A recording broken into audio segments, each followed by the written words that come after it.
High বন্ধুরা, কেমন আছো তোমরা সবাই? আশা করি ভালো আছো। এই যে আমার মেয়ে কি রেসিপি রান্না করছে জানি না।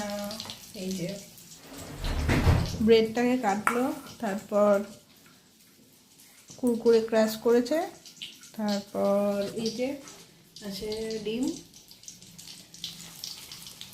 এখন ভাজাভাজি পর্ব চলছে, তারপর ফিনিশিংটা হবে এইটা।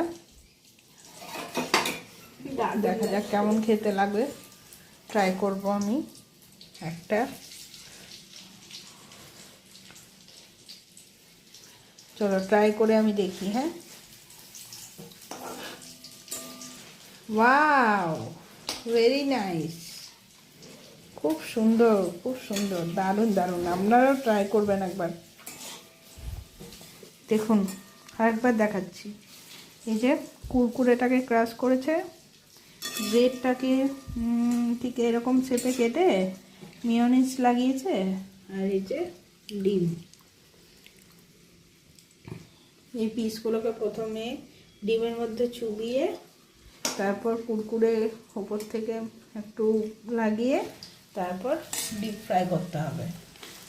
ব্যাস, ফ্রাই করলেই এইটা, তারপরে এইটা, তারপরেই চলে যাবে পেটে।